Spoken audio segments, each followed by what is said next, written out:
یہ رسول اللہ صلی اللہ علیہ وسلم کے انگنت معجزات کہ جن کو دیکھ کے ایمان بڑھ جائے، اور یہ جو باتیں یہ سکہ سندوں کے ساتھ اب تک پہنچی ہے، اگرچہ ہم نے عینی مشاہدہ نہیں کیا لیکن ہمیں ان روایات کے اوپر اسی طرح اعتماد اور یقین ہے، کیونکہ وحی کی دو ہی قسمیں ہیں، ایک قرآن ہے ایک حدیث ہے، اور یہ حدیث کی جو سلسلہ سند آپ کے سامنے جب آ جائے صحیح سند سے ہو تو آپ کے اوپر لازم ہے آپ اس کے اوپر ویسے یقین کریں جیسے اپنی آنکھوں سے دیکھ رہے ہیں۔ یہی ایمان بالغیب ہے، اسی کی فضیلت ہے، یہی وجہ اس امت کے اوپر جو خصوصیات ہے نا، اس امت کی جو برتری ہے کہ انہوں نے معجزات کو سنا ہے۔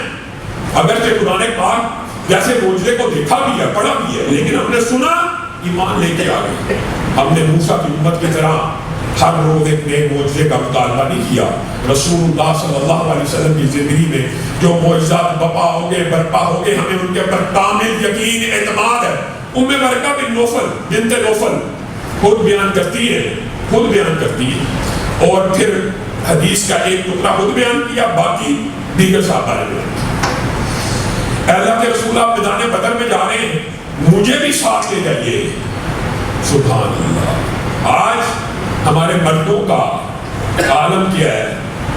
جدوجہد، جہاد تو بڑی دور کی بات ہے، جدوجہد کے لیے، اسٹرگل کے لیے، محنت کے لیے کسی جوان کو تیار کرنا بڑی محنت لگتی ہے، بڑی زور لگانا پڑتا ہے، بڑا موٹیویٹ کرنا پڑتا ہے۔ اور اس دور کی صحابیات کے اوپر قربانیاں کہہ رہی ہیں کہ میدان بدر میں جا رہے ہیں، مجھے بھی ساتھ لیتے جائیے، شاید اللہ تعالیٰ مجھے بھی شہادت سے سرفراز کر دے۔ یہ خواہش ہے، یہ دل میں آرزو ہے۔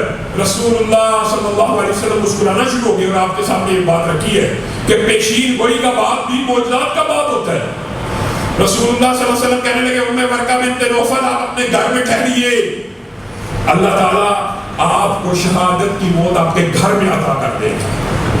پھر ہوا کیا؟ ام ورقہ بنت نوفل نے ایک غلام مرد اور ایک غلام عورت جو ان کی غلام تھی ان کو کہا جب میں فوت ہو جاؤں گی تو میں نے تم دونوں کو آزاد کیا ہے۔ یہ بھی مکاتبت کی مختلف قسمیں ہیں، فقہ کے اندر جو بھی ایک لمبی چوڑی بحث ہے۔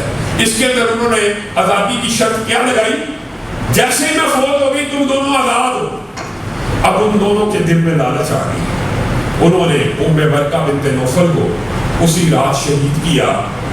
جب یہ رسول اللہ صلی اللہ علیہ وسلم کی حدیث مشہور ہوئی نا تو حضرت عمر کہا کرتے تھے آؤ زندہ شہیدہ کی زیارت کر کے۔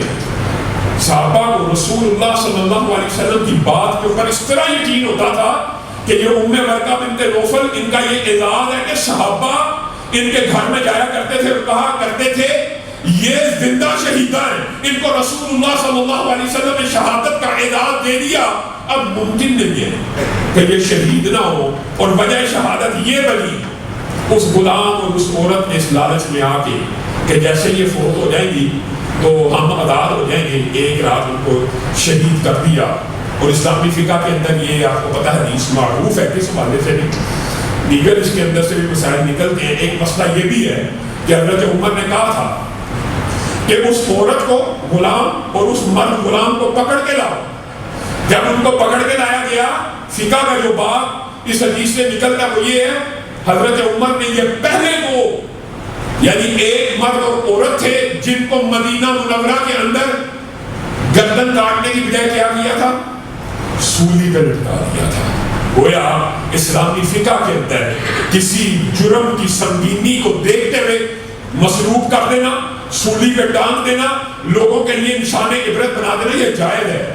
اور یہ وہ پہلے دو ہیں جنہیں مدینہ الرسول کے اندر پھر حضرت عمر نے اس جرم کی پاداش کے اندر سولی پہ لٹکا دیا تھا۔